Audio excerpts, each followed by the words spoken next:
Hello, my name is Evan Monast, and today I'll be talking about education, and more specifically, the Spartan Agoge.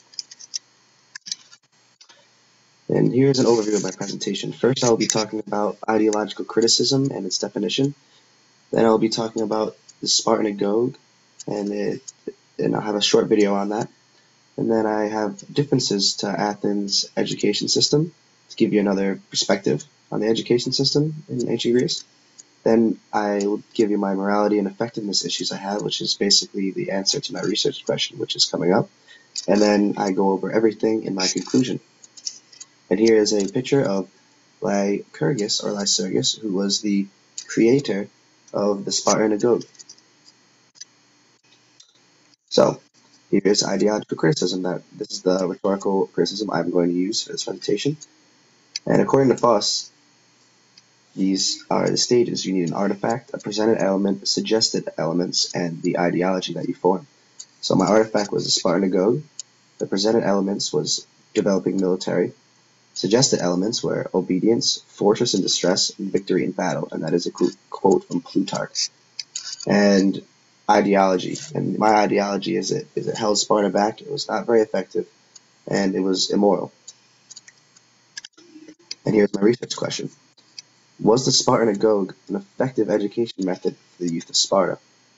And here's a picture down here of when Spartan babies were born. If they were looked upon as sickly, they were left to die. And here's a picture of all the skulls. This is a dramatic account, but gives you an idea. And here is my video. The time he could stand, he was baptized in the fire of combat.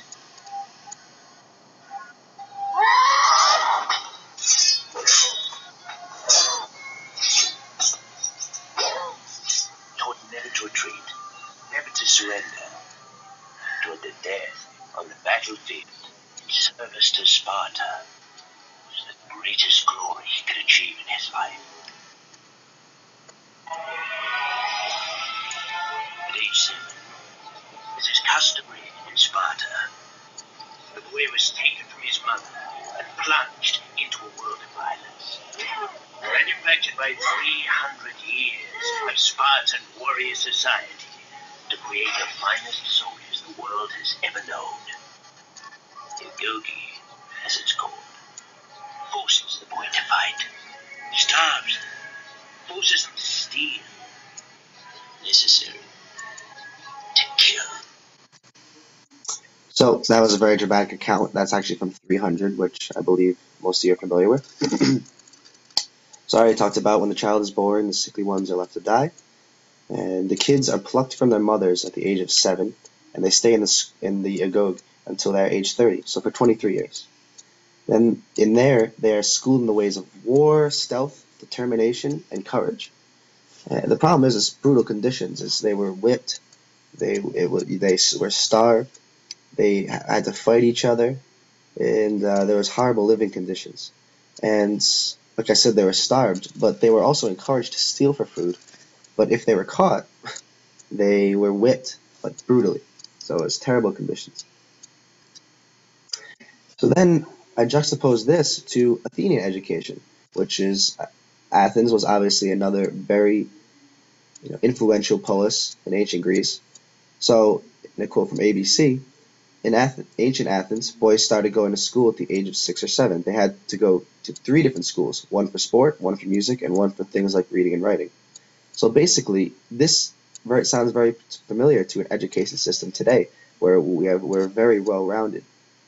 And it's very interesting. 3 of the most famous philosophers studied in Athens: Socrates, who I have here, Plato, and Aristotle. And my argument is that it was a more balanced education system. It really promoted individuality, creativeness, and Sparta was all about cohesiveness. If you think as one, you don't act out. You're not any different than anyone else. And I think that really takes away from the creativity. And I think, obviously, if these philosophers were born in Sparta, we'd have very different communications classes. And also, they spent a lot less time on martial affairs, a lot less time on military than Sparta did. They didn't have to nearly have their life. That wasn't their life. So now I talk about the role of helots and the Spartan class structure.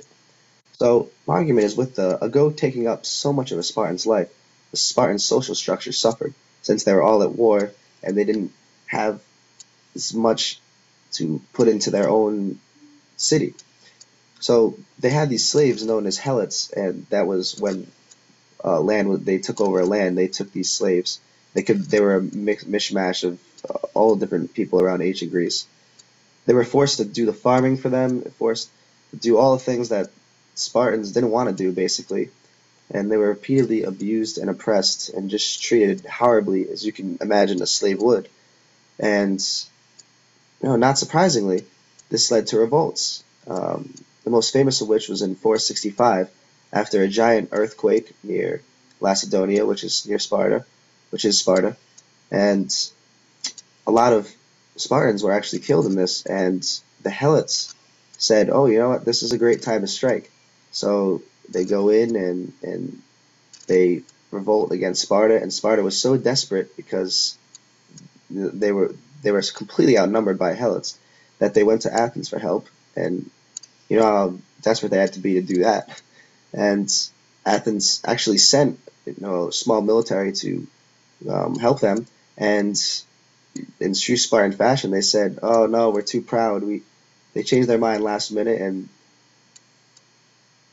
then they still end up beating the Helots, but it was scary. They severely weakened the Spartans, and there were these people known as Spartiati, which are actually the citizens of Sparta. But to be a Spartiati, you had to go through the Agoge, then do 30 years of military service until you were 60, and then at that point, if you were still alive, you would become a Spartan citizen, and that's why there wasn't many of them, and that's where the Agoge basically doomed them from the start.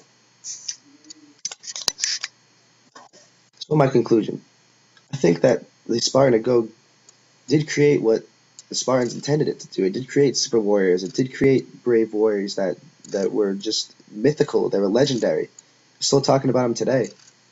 And but unfortunately, the war, they were always involved in war, and it took them away from their homeland, and it was they couldn't really invest back into Sparta, and they the maintaining Sparta was up to the Helots, up to these slaves that didn't want to be there in the first place, and so that was like a horrible way to run your country, run your city. I mean, so as a result of my ideological criticism, I found that it was immoral, quite obviously, by what we had talked about, and it was not an effective education system for the Spartan youth.